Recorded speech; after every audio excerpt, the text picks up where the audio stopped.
de anunciar à tribuna da casa nosso irmão, amigo, colega, Antônio Cury, que discorrerá sobre breves reflexões sobre o Espiritismo.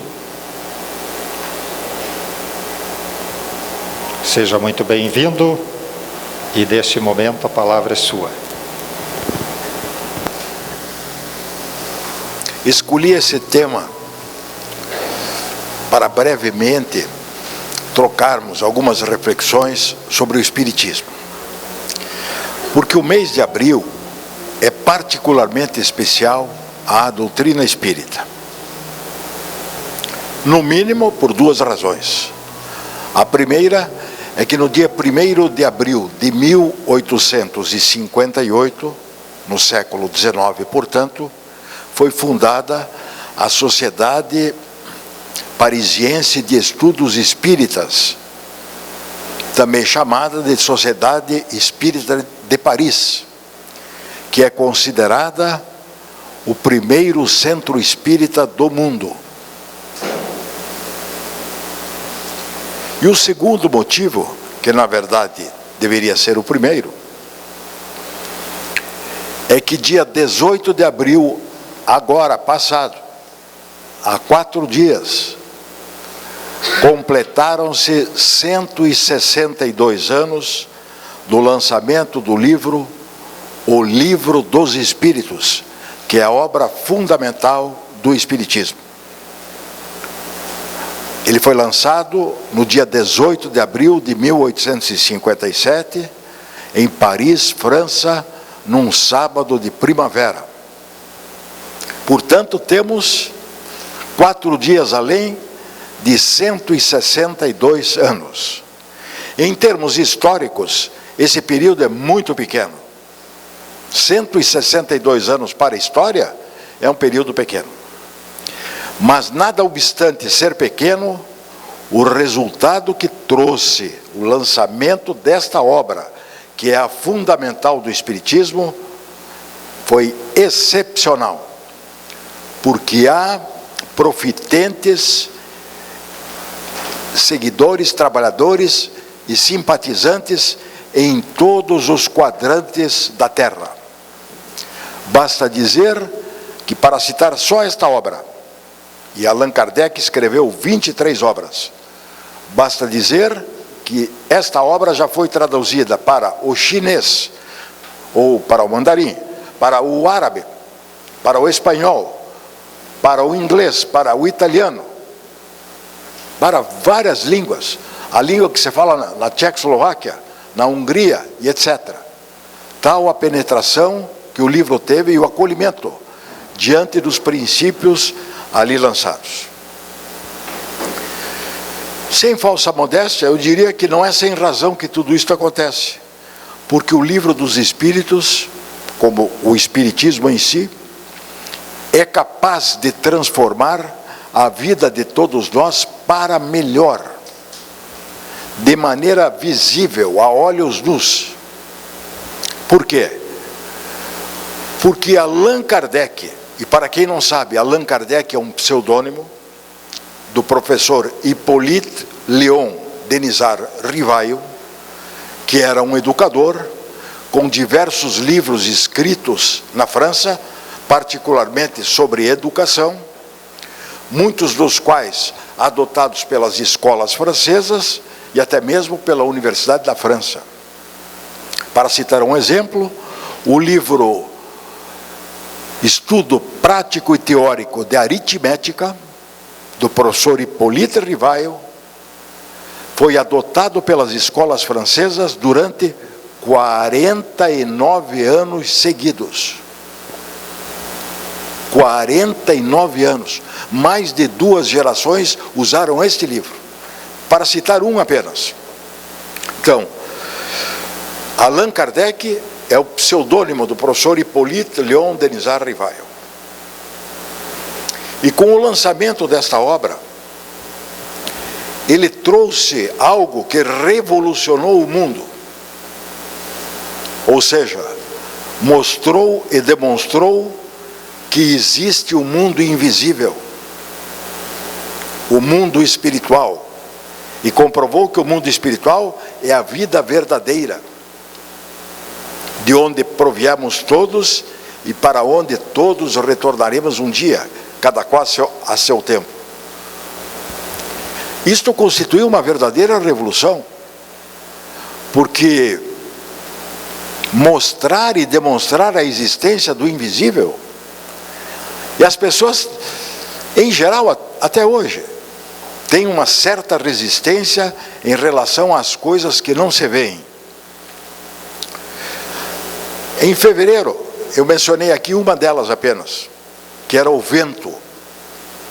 Tenho certeza que ninguém duvida que o vento exista, que o ar exista, né? Especialmente aqueles que já tiveram algum problema respiratório, que quase os levou a óbito, sabem que o ar não só existe, como é imprescindível. E a gente sente o vento no rosto, mas não vê. Pois bem, há muitas coisas que não se veem, mas que existem. Eu vou recuar, vou voltar. Cerca de 500 anos atrás, sequer se suspeitava da existência do chamado mundo dos pequeninos, dos microscópios. Não, perdão, dos microscópios.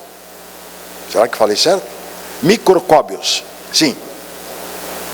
Até o advento do aparelho microscópio, exatamente. Até o advento do microscópio. Quando chegou o microscópio, observou-se a existência do mundo dos infinitamente pequenos, ou dos microscópios. Pergunta-se, antes desse equipamento do microscópio, esses seres imperceptíveis, eles existiam ou não? Claro que existiam. Nós é que não tínhamos condição de enxergá-los, nem equipamento para tanto. A partir do microscópio ficou visível a existência desses seres pequenos e que tanta influência tem em nossas vidas no dia a dia, com doenças e etc., né? Um avanço significativo. Isso há cerca de 500 anos. Pois bem, existem outras coisas que não se veem. Eu falei do vento. E naquele dia, 4 de fevereiro, quando eu estive aqui pela última vez, nessa tribuna, eu esqueci de mencionar um detalhe. No Brasil agora, está se utilizando muito o vento como energia. Capta-se a energia eólica, particularmente nas regiões onde venta muito, como por exemplo no Rio Grande do Norte, e especialmente em Natal, sua capital. E em outras cidades também. A captação de energia, está sendo recolhida a energia que os ventos proporcionam e utilizada para variadas funções. Existem outras coisas que não se veem, mas que existem. Por exemplo, em 1915, Albert Einstein, o físico alemão, escreveu sobre a teoria da relatividade. E eu até mencionei aqui que faltava um pontinho para ele fechar esta teoria, e numa determinada noite ele foi dormir, acordou de madrugada, veio, recebeu um assoprão, levantou-se da cama, fez a anotação, voltou a dormir. No dia seguinte estava fechada a teoria da relatividade, em 1915. Já temos mais de 100 anos da teoria da relatividade. Chamou a atenção eu ter tocado na teoria da relatividade para vocês aqui agora? De modo particularmente especial? Não.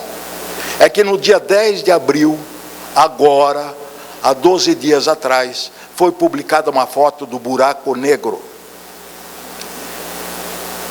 Viram certamente, não? Saiu na televisão, saiu nos jornais, saiu nas revistas. Uma foto lindíssima, por sinal.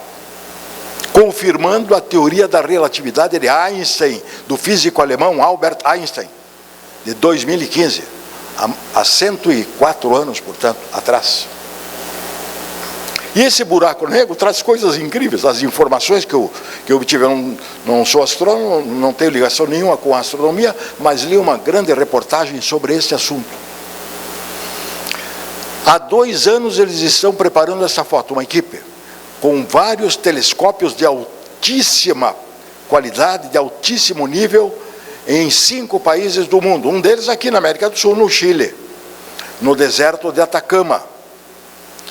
E eles conseguiram reunir, através de vários telescópios, juntaram as imagens que formam um anel com luz em volta e no meio tudo escuro, porque se entrar ali, desaparece. É o chamado buraco negro. Some tudo. Se a luz entrar ali, ela também desaparece. A gente sabia disso, a gente via isso, a gente enxergava isso? Também não. E é coisa pouca o que eu vou contar agora, porque está escrito. Fica numa outra galáxia esse buraco negro, porque não existe só um buraco negro, existem outros, inclusive no nosso próprio sistema solar. Esse buraco negro está distante a 55 milhões de anos-luz. Um ano-luz corresponde à velocidade de 300 mil quilômetros. É ou não é de acreditar em coisas em que a gente não vê? Não é? Mas Kardec foi muito adiante, mostrando a existência do mundo espiritual. Ou seja, que todos nós, por exemplo, todos nós que aqui nos encontramos, somos espíritos, que neste momento estamos encarnados, vestidos com essa roupa chamada corpo, corpo carnal, corpo material, corpo denso, que está entrelaçado através do perispírito, que é um laço que envolve o espírito ao corpo, mas que na verdade o ser essencial, o verdadeiro ser, é o espírito. Ele comprovou isso, que o ser verdadeiro, o ser pensante da criação, é o espírito. O corpo, em outras palavras, ele não disse assim, o corpo é apenas o veículo que nós utilizamos para transitar pelo planeta. Uma vez chegado o momento da nossa desencarnação, vai morrer o corpo, sim. Morre, se decompõe e se transforma, ou é cremado. O corpo morre? Sim. Morre, se decompõe, se transforma ou é cremado. Mas o espírito não. O espírito sai do corpo, mas não sai da vida. Continua existindo. Volta de onde proveio, para o mundo espiritual. Inicialmente para a erraticidade, para o espaço, onde ficam os espíritos entre uma encarnação e outra, em geral. Ele demonstrou isso, e com isso fica clara uma situação não só consoladora, não só de grande esperança, mas de certeza de que a vida não termina com a morte do corpo físico. Ou seja, de que os espíritos são imortais, os espíritos são indestrutíveis. O corpo fica, mas o espírito não, continua a sua jornada evolutiva. E com esta informação, se refletida e se adquirida a convicção sobre ela, a perspectiva nossa muda inteiramente, porque nós continuaremos vivendo, e portanto é bom que nos comportemos da melhor forma possível e façamos tudo do mais certo possível, do melhor modo ao nosso alcance, escolhendo sempre o lado bom, o bem, a prática do bem, porque isso só vai nos favorecer. E com isso estaremos naturalmente, que em pequena parcela, aplicando o ensino máximo de Jesus, que é ver no próximo um irmão, como de fato ele é mesmo, e fazer a ele apenas aquilo que gostaríamos que ele nos fizesse. Jesus no seu ensinamento máximo, contido apenas em uma frase, disse: amar a Deus sobre todas as coisas e ao próximo como a si mesmo. Pois bem, com isto muda de perspectiva. Nós voltaremos em outras existências. Nós já tivemos outras existências. E estamos, neste momento, vivenciando mais uma reencarnação. Há muita gente que tem dúvida, mas como reencarnação? Eu sou idoso, eu sou velho, como é que eu volto? Volto para o ventre, para o útero de minha mãe? É claro que não, isso é impossível. Isso é impossível. A ciência não precisa nem entender de ciência para saber que isso é impossível. O que vai acontecer? Nós voltaremos com outro corpo. De que jeito? No momento da fecundação, vincula-se um determinado espírito que constituirá o novo corpo. Que comandará o novo corpo, melhor dizendo. No momento da fecundação. É um outro corpo. Nós somos nós mesmos. Nesta encarnação, temos essa aparência que temos aqui neste auditório agora. Na próxima, seremos nós mesmos, mas com outros corpos. Se ficou difícil o entendimento, vou tentar mostrar de uma maneira mais simples. Peguemos um artista de rádio, de televisão ou do cinema. Às vezes ele faz o papel de mocinho, às vezes de bandido, às vezes mais ou menos. De vez em quando ele é cruel, de vez em quando ele é um esfarrapado, outras vezes é um milionário. E com as mulheres a mesma coisa. O que é que mudou? Mudou o personagem, mas o artista é o mesmo. Ele mudou de roupa. Mudou de roupa. Nós mudamos de roupa ao ter um outro corpo. Está inteligível? Sim? Tá bom. Então, com isso, com esta informação, que eu acho de extraordinária importância, porque a vida da gente muda inteiramente, nós começamos a enxergar os outros de outro modo. Começamos a perceber que nós temos os pais biológicos, sim, que contribuíram para a nossa chegada, sim, e consentiram em que nós viéssemos para cá. Muito provavelmente de modo não articulado. Mas o nosso verdadeiro Pai é Deus, o Criador de todas as coisas, a inteligência suprema do universo. Pai celestial, Pai universal. Ele nos criou e nossos pais contribuíram para que viéssemos a ter esta nova oportunidade, esta nova reencarnação. E com ela, nós temos oportunidade grandíssima de crescimento intelectual e moral, de progresso em todos os sentidos. Podemos crescer sempre, porque podemos aprender e aprendemos sempre. Aliás, aprendemos todos os dias, mesmo nas mínimas coisas. Nosso aprendizado é diário. O que nos convoca a que leiamos e estudemos cada vez mais, sempre que possível, para nos aprofundarmos e seguirmos em frente. Aprendamos tudo o que seja possível, em qualquer área do conhecimento, na nossa atividade. Se eu sou comerciante, ou se eu trabalho com informática, tudo que eu puder aprender, melhorar e aperfeiçoar, ótimo, excelente. Estou me beneficiando e beneficiando também aos outros.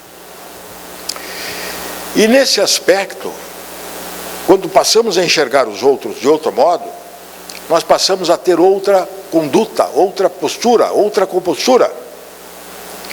Percebemos que ele tem os defeitos que nós enxergamos, mas nós também temos esses defeitos. Nós temos falhas e eles também têm. E com isso o grau de tolerância passa a ser muito grande. Maior, de tolerância, de compreensão, de mais boa vontade, de procura de entendimento. Ainda mais neste momento em que há violência por todos os cantos. A impressão que você tem é que está dominando, a violência está dominando. Até numa coisa impensável há 20 anos atrás, está havendo violência, que é nos campos de futebol, onde as pessoas, em tese, vão para se entreter, se divertir, para torcer para os seus clubes. Tem gente que não está indo com medo da violência. É um grupinho, mas está fazendo um estrago muito grande. E não nos enganemos, embora a Terra seja um planeta de provas e expiações, e portanto seja imperfeita, é um planeta imperfeito, de categoria inferior do universo, não nos enganemos. Há milhares de pessoas trabalhando no bem, sem alarde, sem barulho, sem trombetear que estão trabalhando no bem, anonimamente, estão ajudando no que podem, e estamos vendo também diariamente nas televisões, a atividade dos bombeiros, em relação ao menino que foi sufocado, que não tem nada a ver com a queda dos prédios lá, naquela comunidade do Rio de Janeiro. Uma criança sufocada, os pais jovenzinhos que não sabiam o que fazer, a moça se lembrou de um bombeiro, levou correndo, que ficava perto da casa dela, e os bombeiros conseguiram atender, aplicar os primeiros socorros e restabelecer a vida física do menino. Acho que era um menino, se eu não me engano. Assistiram? Sim. Esse é um pequeno exemplo. Há milhares de pessoas fazendo distribuição de bens de consumo com a melhor das boas vontades, procurando ajudar ao máximo, no que seja, sem alarde. E qual é a diferença? A diferença é que o mal, ele é ousado, ele faz barulho, ele aparece muito. E o bem não, o bem em geral é tímido. As pessoas que fazem o bem não costumam alardear, mas a gente acaba tomando conhecimento. Há muitas pessoas que fazem o bem sem dúvida nenhuma, independentemente de religião, sejam espíritas ou não, tenham crença ou não tenham, porque muita gente não tem crença, sejam ateus. Há ateus excelentes. Eu conheço, tenho amigos que são ateus, não acreditam em Deus, e têm o direito, porque têm livre-arbítrio conferido por Deus. Mas eles são sérios, eles são trabalhadores, eles fazem tudo direitinho, do melhor modo possível. Ótimo, excelente. É melhor que continuem assim, e desse jeito, do que, de repente, optarem por uma crença e não agirem deste modo. Com competência, com qualidade, com atenção, com respeito, etc.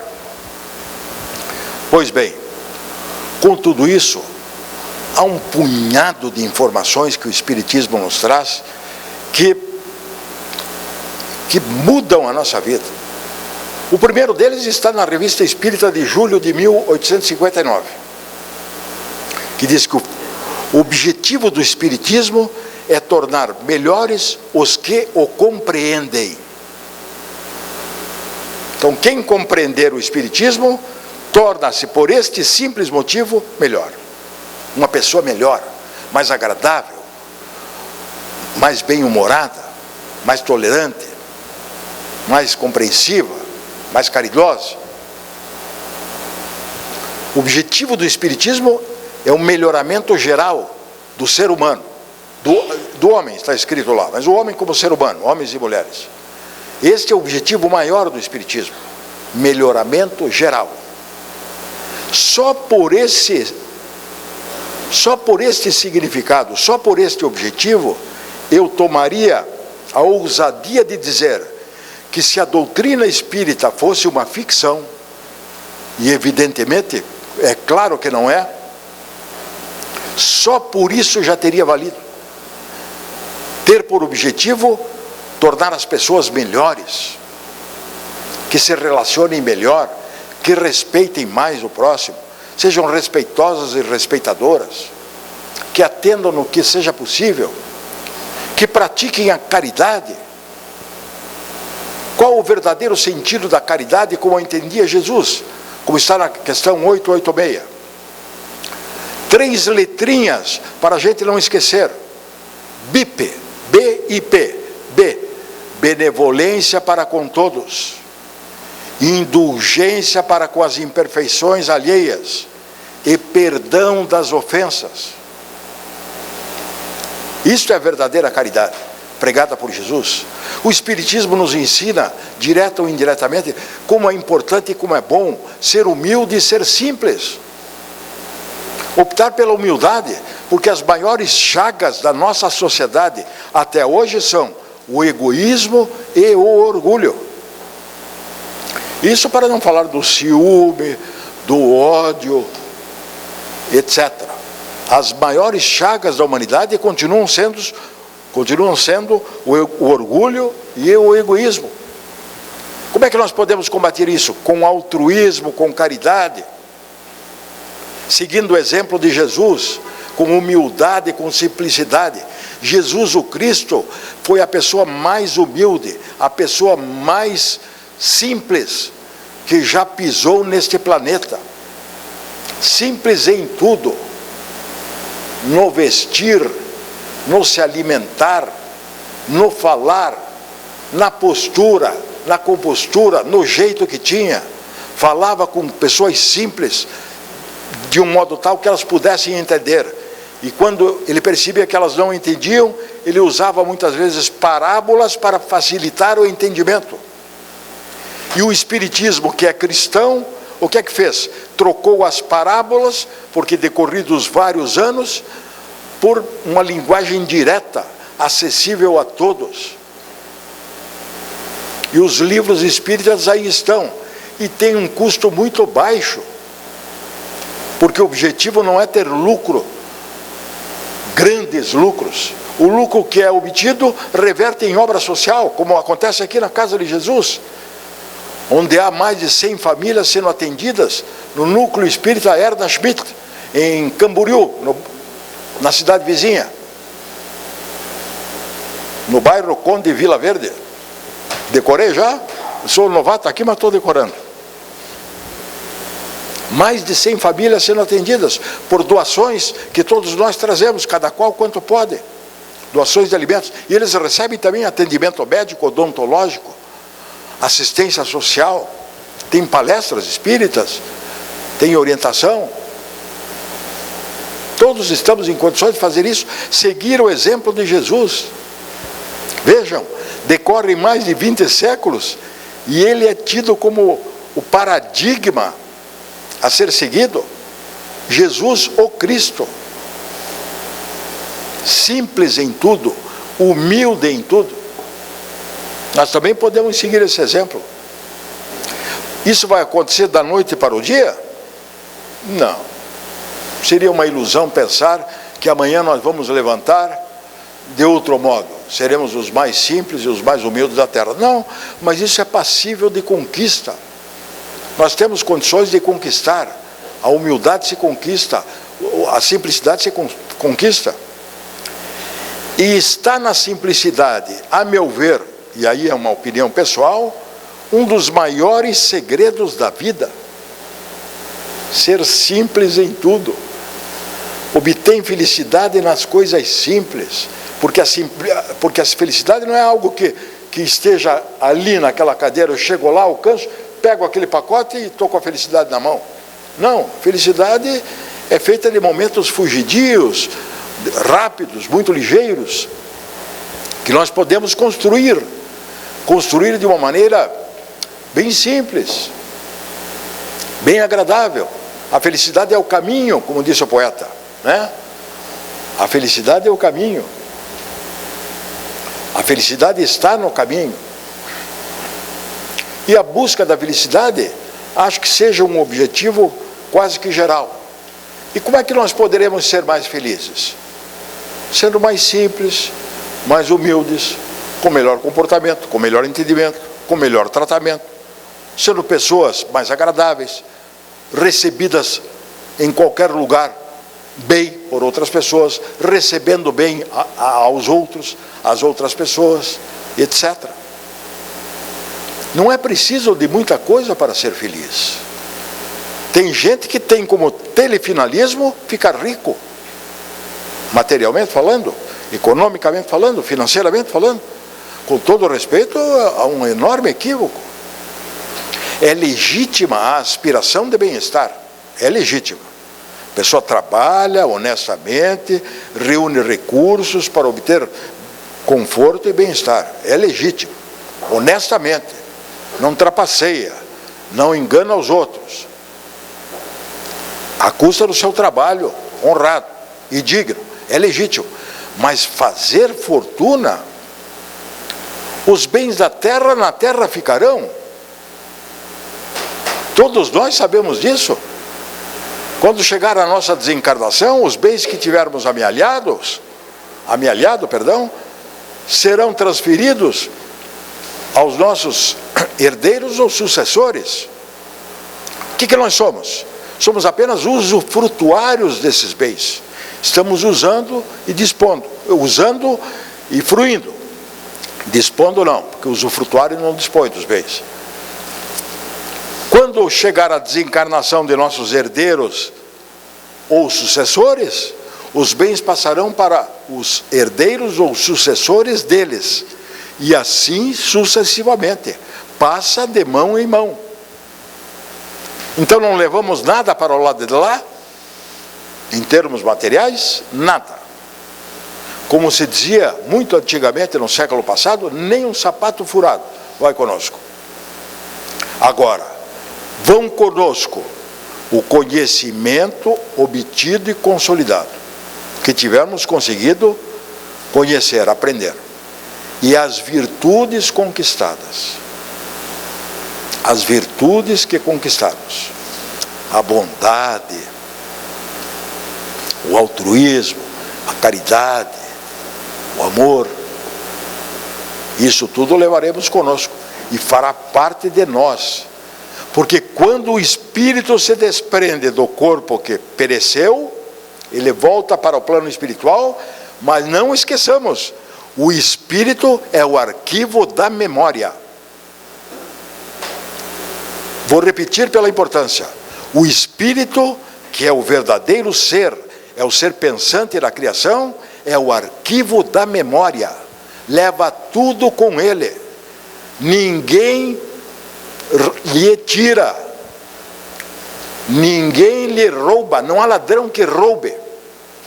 Isso vai com ele para as próximas encarnações, porque o espírito ou a alma, para quem preferir, a alma desprendida volta para a sua vida verdadeira, que é a vida espiritual, com esta bagagem que foi conquistada, que ninguém tira, que ninguém mexe. É individual, porque a individualidade não se perde. Não é uma gota d'água, um balde de água que se joga no oceano e se mistura com tudo. Nada disso. Cada qual levará aquilo que conseguiu, em termos de conhecimento e de virtude que conquistou. E claro, é óbvio que eu nem precisaria mencionar, mas vou fazer só como reforço. Levaremos também os erros, males e equívocos que não conseguimos ultrapassar nem reparar. Não leva só coisa boa, leva o que deixamos para trás. Levamos as nossas dívidas para adiante, resolvermos e repararmos, porque não adianta se arrepender. Não, eu me arrependo de tudo. Não, aí fica muito fácil. Me arrependo de tudo, está tudo certo. Prejudiquei centenas de pessoas. Não, vai ter que reparar tudo que fez de errado. Isso não é uma ameaça. É só como se diz, é só uma ênfase que eu estou dando para o fato do que nós verdadeiramente teremos, o que nos pertence efetivamente. Né? E assim, com isso, a gente já chega à conclusão de que é muito importante que acumule o máximo possível, e principalmente em termos de virtudes. E o conhecimento a gente vai conseguindo também devagarinho, a pouco e pouco, principalmente em termos de virtudes, porque com isso nós seremos capazes de ajudar mais aos outros. Poderemos trabalhar, e todo o trabalho é absolutamente indispensável, porque aperfeiçoa a nossa inteligência. O trabalho aperfeiçoa a inteligência de todos. Além de oferecer o ganha-pão de cada dia, o trabalho ajuda no aperfeiçoamento da nossa inteligência. Vamos melhorando por todos os lados. E a doutrina espírita nos coloca ainda, de modo particularmente especial, que temos como modelo e guia Jesus. Nós temos um norte. Jesus é nosso modelo e nosso guia. E ao contrário do que algumas pessoas pensam, ninguém está só. Nunca, em hipótese alguma, está só. Alguns dizem, puxa, estou só, estou abandonado. Não está. Com todo o respeito, não está. No mínimo, pode contar sempre com Deus, nosso Pai universal, com Jesus, nosso irmão mais velho, nosso modelo e guia da humanidade, nosso mestre e amigo de todas as horas, e também podemos contar com o nosso anjo da guarda, com o nosso protetor espiritual, porque todos têm o seu protetor espiritual. Alguém poderia dizer, mas como? Um cidadão que mata centenas de pessoas aleatoriamente, por variadas razões, tem um protetor espiritual? Tem. Não deu ouvidos ao aconselhamento que recebeu. E como tem o livre-arbítrio, fez o que melhor achou que tinha a fazer. Errou feio, mas tem o anjo da guarda. E o anjo da guarda não pode e não deve fazer aquilo que cabe a nós fazermos. Nós temos que cumprir a nossa parte.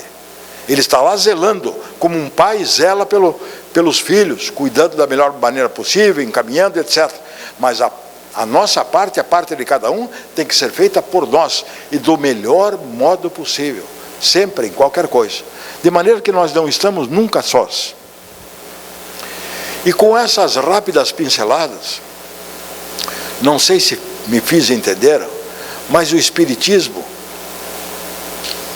ele nos traz uma orientação, um esclarecimento e um consolo.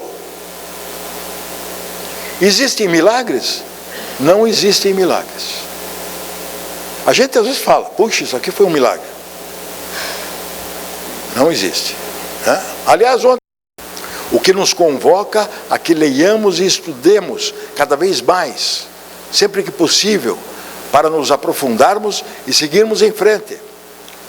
Aprendamos tudo o que seja possível, em qualquer área do conhecimento, na nossa atividade.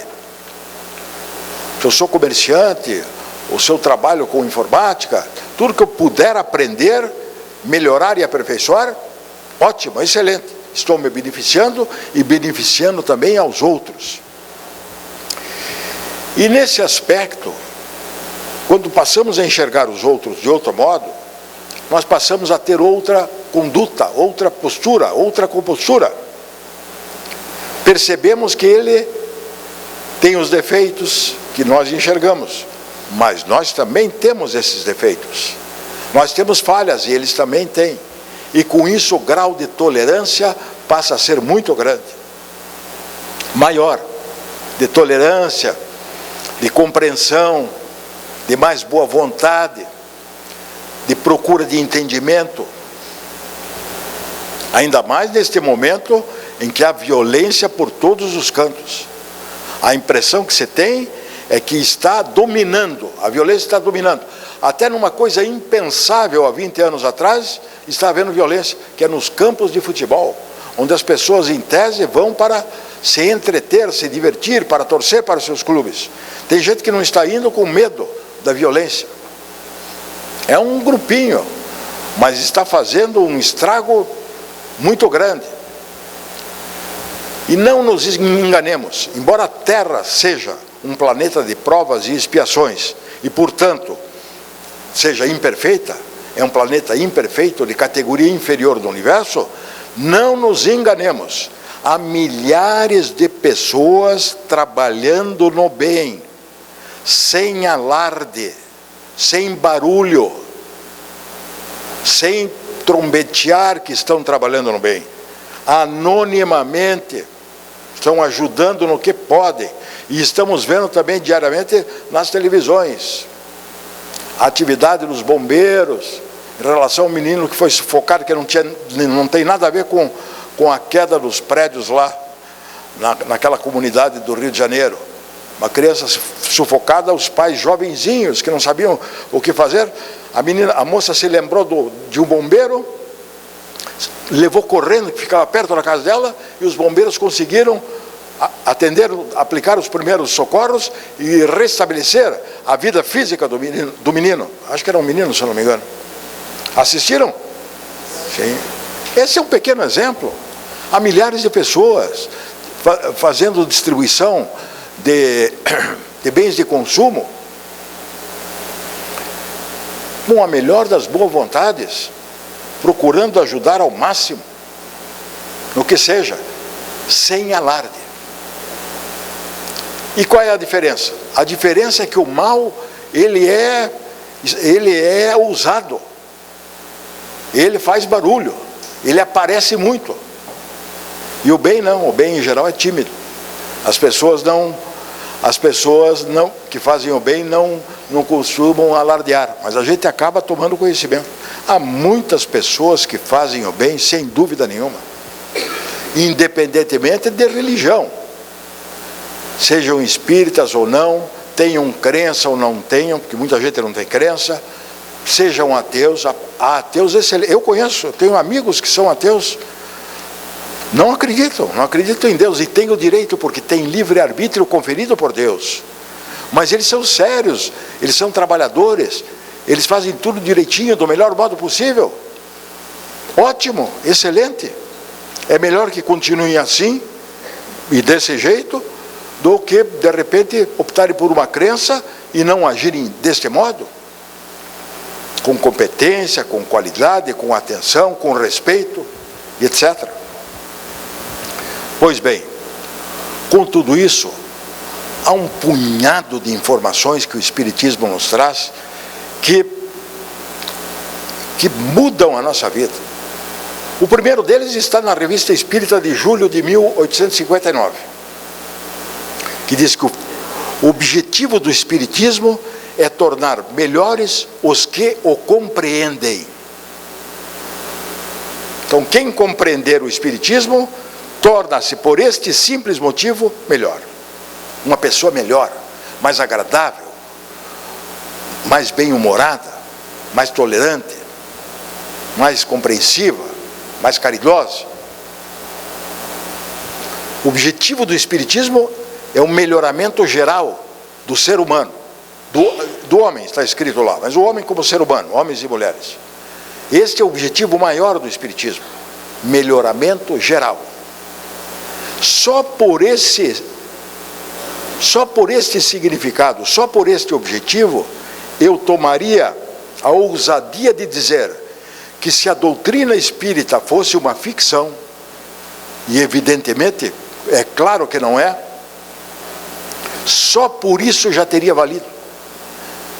Ter por objetivo tornar as pessoas melhores, que se relacionem melhor, que respeitem mais o próximo, sejam respeitosas e respeitadoras, que atendam no que seja possível, que pratiquem a caridade. Qual o verdadeiro sentido da caridade, como a entendia Jesus, como está na questão 886? 3 letrinhas para a gente não esquecer. BIP, B-I-P, B, benevolência para com todos, indulgência para com as imperfeições alheias e perdão das ofensas. Isto é a verdadeira caridade, pregada por Jesus. O Espiritismo nos ensina, direta ou indiretamente, como é importante e como é bom ser humilde e ser simples. Optar pela humildade, porque as maiores chagas da nossa sociedade até hoje são o egoísmo e o orgulho. Isso para não falar do ciúme, do ódio, etc. As maiores chagas da humanidade continuam sendo o orgulho e o egoísmo. Como é que nós podemos combater isso? Com altruísmo, com caridade, seguindo o exemplo de Jesus, com humildade, com simplicidade. Jesus o Cristo foi a pessoa mais humilde, a pessoa mais simples que já pisou neste planeta. Simples em tudo, no vestir, no se alimentar, no falar, na postura, na compostura, no jeito que tinha. Falava com pessoas simples, de um modo tal que elas pudessem entender. E quando ele percebia que elas não entendiam, ele usava muitas vezes parábolas para facilitar o entendimento.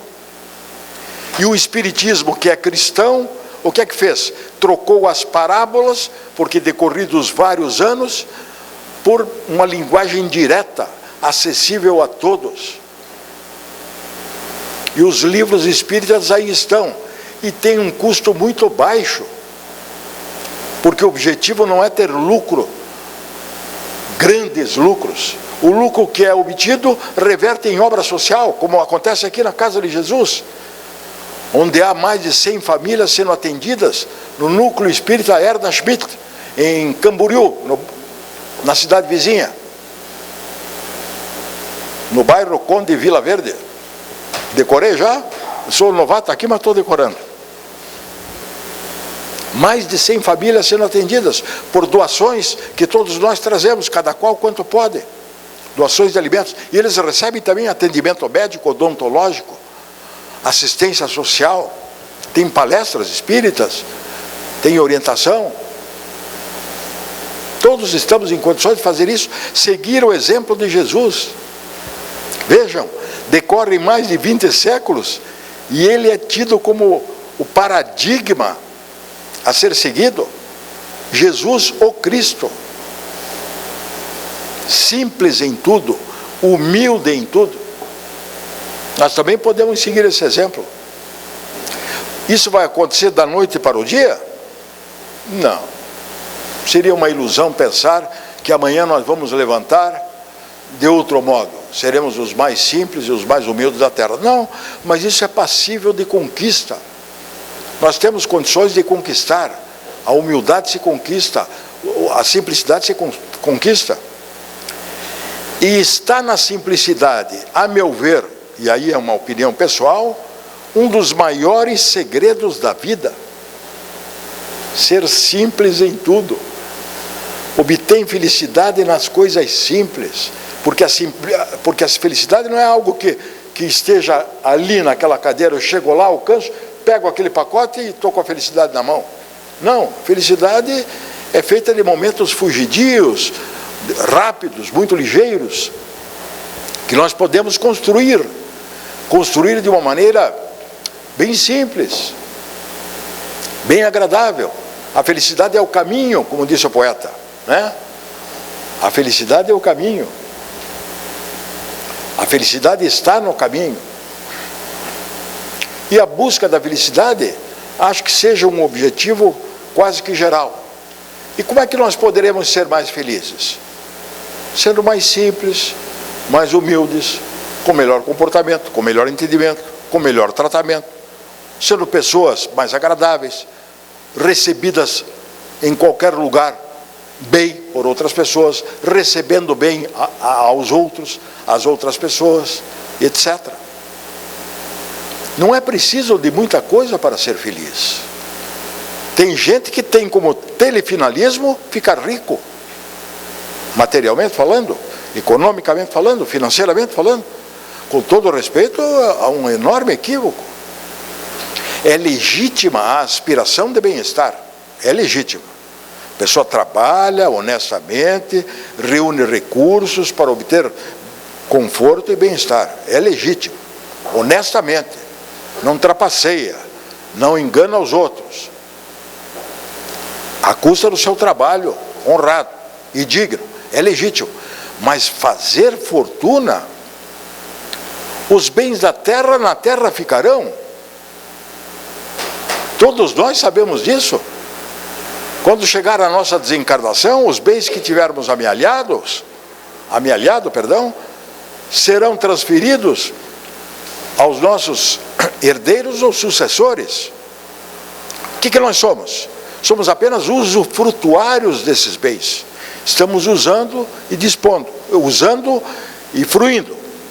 Dispondo não, porque o usufrutuário não dispõe dos bens.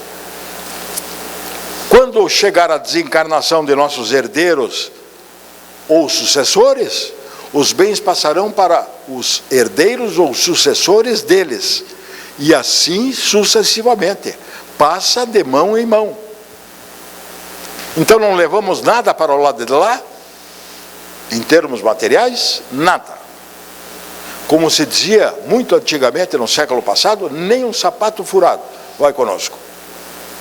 Agora, vão conosco o conhecimento obtido e consolidado, que tivermos conseguido conhecer, aprender, e as virtudes conquistadas, as virtudes que conquistamos, a bondade,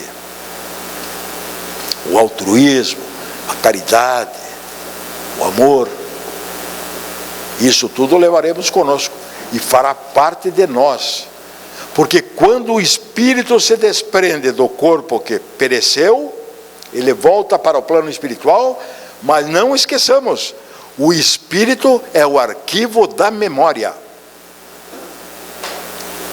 Vou repetir pela importância, o espírito, que é o verdadeiro ser, é o ser pensante da criação, é o arquivo da memória, leva tudo com ele, ninguém lhe tira, ninguém lhe rouba, não há ladrão que roube, isso vai com ele para as próximas encarnações, porque o espírito ou a alma, para quem preferir, a alma desprendida volta para a sua vida verdadeira, que é a vida espiritual, com esta bagagem que foi conquistada, que ninguém tira, que ninguém mexe. É individual, porque a individualidade não se perde. Não é uma gota d'água, um balde de água que se joga no oceano e se mistura com tudo. Nada disso. Cada qual levará aquilo que conseguiu, em termos de conhecimento e de virtude que conquistou. E claro, é óbvio que eu nem precisaria mencionar, mas vou fazer só como reforço. Levaremos também os erros, males e equívocos que não conseguimos ultrapassar nem reparar. Não leva só coisa boa, leva o que deixamos para trás. Levamos as nossas dívidas para adiante, resolvermos e repararmos, porque não adianta se arrepender. Não, eu me arrependo de tudo. Não, aí fica muito fácil. Me arrependo de tudo, está tudo certo. Prejudiquei centenas de pessoas. Não, vai ter que reparar tudo que fez de errado. Isso não é uma ameaça. É só como se diz, é só uma ênfase que eu estou dando para o fato do que nós verdadeiramente teremos, o que nos pertence efetivamente. Né? E assim, com isso, a gente já chega à conclusão de que é muito importante que acumule o máximo possível, e principalmente em termos de virtudes. E o conhecimento a gente vai conseguindo também devagarinho, a pouco e pouco, principalmente em termos de virtudes, porque com isso nós seremos capazes de ajudar mais aos outros. Poderemos trabalhar, e todo o trabalho é absolutamente indispensável, porque aperfeiçoa a nossa inteligência. O trabalho aperfeiçoa a inteligência de todos. Além de oferecer o ganha-pão de cada dia, o trabalho ajuda no aperfeiçoamento da nossa inteligência. Vamos melhorando por todos os lados. E a doutrina espírita nos coloca ainda, de modo particularmente especial, que temos como modelo e guia Jesus. Nós temos um norte. Jesus é nosso modelo e nosso guia. E ao contrário do que algumas pessoas pensam, ninguém está só. Nunca, em hipótese alguma, está só. Alguns dizem, puxa, estou só, estou abandonado. Não está. Com todo respeito, não está. No mínimo, pode contar sempre com Deus, nosso Pai universal, com Jesus, nosso irmão mais velho, nosso modelo e guia da humanidade, nosso mestre e amigo de todas as horas, e também podemos contar com o nosso anjo da guarda, com o nosso protetor espiritual, porque todos têm o seu protetor espiritual. Alguém poderia dizer, mas como? Um cidadão que mata centenas de pessoas aleatoriamente, por variadas razões, tem um protetor espiritual? Tem. Não deu ouvidos ao aconselhamento que recebeu. E como tem o livre-arbítrio, fez o que melhor achou que tinha a fazer. Errou feio, mas tem o anjo da guarda. E o anjo da guarda não pode e não deve fazer aquilo que cabe a nós fazermos. Nós temos que cumprir a nossa parte. Ele está lá zelando, como um pai zela pelos filhos, cuidando da melhor maneira possível, encaminhando, etc.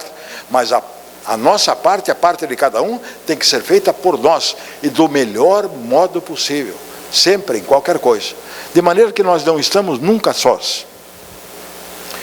E com essas rápidas pinceladas, não sei se me fiz entender, mas o Espiritismo, ele nos traz uma orientação, um esclarecimento e um consolo. Existem milagres? Não existem milagres. A gente às vezes fala, puxa, isso aqui foi um milagre. Não existe. Né? Aliás, ontem eu assisti a um filme que se chamava, me deu um branco agora, Superação. Vou contar só uma coisinha, não vou estragar o filme que está passando. 3 rapazes, adolescentes, estão brincando sobre o gelo que se formou em cima de um rio, de um lago, ou de uma lagoa. E de repente, eles foram advertidos que o gelo estava muito fino, mas não ouviram a advertência e o gelo cedeu, os 3 afundaram. Chamaram o corpo de bombeiros, isso nos Estados Unidos. E os bombeiros conseguiram puxar 2 para fora. Eles estavam com hipotermia, etc. E um não estavam achando. E tinha um cidadão lá procurando com uma espécie de, não era bem um arpão, mas vamos dizer uma vara assim longa, colocando embaixo, onde tinha água, à procura de localizar onde estava o corpo. E daí ouviu, puxe mais para trás. Ele puxou mais para trás. Quando ele puxou mais para trás, ele encontrou o corpo e trouxe o menino de volta. E aí eu não vou contar mais, porque senão vai estragar, né? Detalhe, eu não sei, mas não tenho certeza, mas parece que o filme é evangélico. O cinema estava quase lotado. Muito interessante. Ele ouviu essas, puxe mais para trás. Ele achou que era o chefe dele. Ele era um bombeiro. Achou que era o bombeiro-chefe que tinha dito isso. E falou para ele, quando você me disse, puxe para trás, eu puxei e a gente conseguiu alcançar. O chefe disse, eu não lhe disse nada. Não disse absolutamente nada. Foi inspirado, recebeu aquele sopro. Os evangélicos, claro, foi Deus quem disse, e de fato, até deve ter sido através de intermediário, Deus disse isso. É para salvar o menino.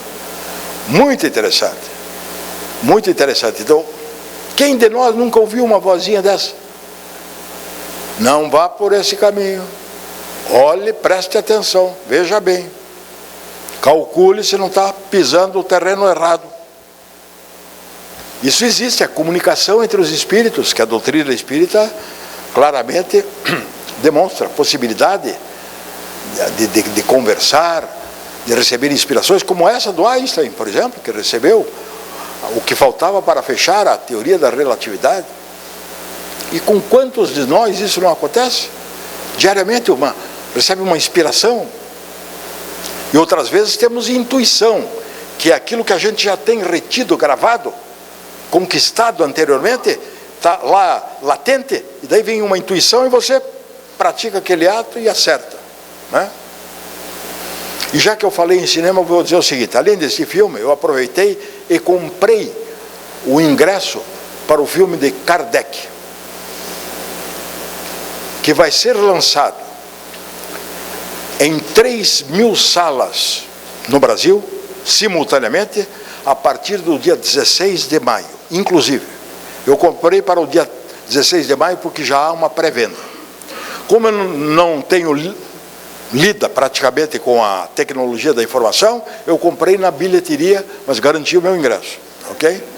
Quem tem lida com a internet, compra pela internet se for o caso. Detalhe: o diretor deste filme é o mesmo diretor do filme Nosso Lar. Alguém aqui assistiu? Assistiu? O diretor deste filme, chamado Wagner de Assis, entrevistado na 21ª Conferência Estadual Espírita do Paraná, que se realizou no mês passado em Curitiba, um mês e pouquinho atrás, contou algumas informações que são muito interessantes a respeito da doutrina. Ele contou que o filme Nosso Lar foi assistido no Brasil por 40 milhões de pessoas. 40 milhões. Depois, que a partir do filme, o livro Nosso Lar teve a venda triplicada.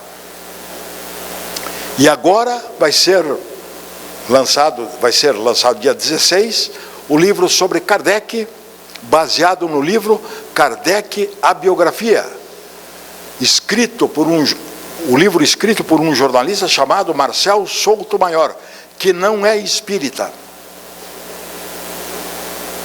Ok? Outro detalhe, e esse foi o que me chamou mais a atenção: o filme Nosso Lar foi comprado por cerca de 30 países. 30 países compraram o filme, os direitos autorais, para poderem passar em seus respectivos locais. Vejam como a doutrina espírita vai indo adiante. E se tiver alguém aqui pela primeira vez, vindo à casa espírita pela primeira vez, eu não recomendo que leia o Nosso Lar. Não recomendo. A minha recomendação, neste momento, a minha recomendação é outra: que leia o que é o Espiritismo, de Allan Kardec. Ou ainda, se quiser algo mais curto, mas que dá uma boa ideia do que seja a doutrina, leia o Espiritismo em sua expressão mais simples. São livros em brochura. Os livros espíritas, em geral, são muito baratos, são de baixo custo, porque o objetivo é a divulgação. Eu estava comparando aqui com o seu Lutero há pouco. O livro espírita corresponde mais ou menos, às vezes um pouquinho mais e às vezes menos, do que o preço de uma revista nacional semanal de informação. Um livro com preço equivalente a uma revista semanal. O objetivo é a divulgação mesmo. Ou seja, nós queremos fazer com que as pessoas sejam beneficiadas, as pessoas que ainda não leram sejam beneficiadas, que não estudaram sejam beneficiadas, porque nós também fomos beneficiados.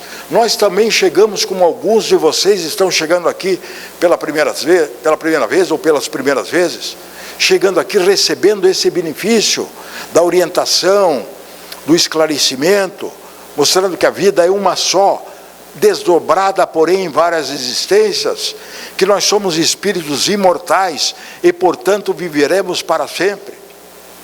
Queremos que o benefício que nós recebemos e que continuamos a receber todos os dias seja transferido para o maior número de pessoas possível. Esse é o objetivo da doutrina espírita: formar maciçamente pessoas de bem, melhoramento geral da humanidade terrestre, porque não tenhamos a pretensão de achar que a Terra é o único globo habitado. Como disse Jesus, na casa de meu Pai há muitas moradas. Não tenhamos essa ideia. Há muitos globos habitados, sim.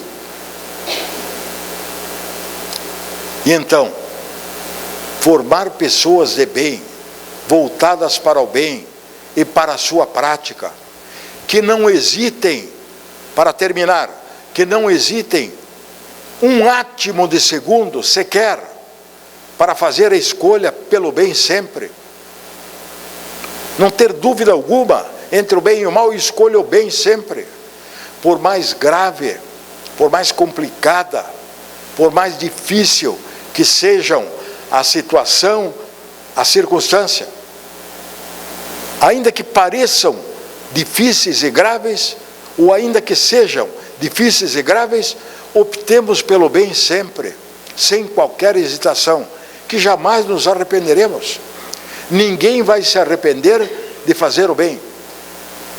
Vai se sentir bem, com a alma leve, com a alma lavada, tranquilo, sabendo que fez e fez bem a parte que lhe cabia.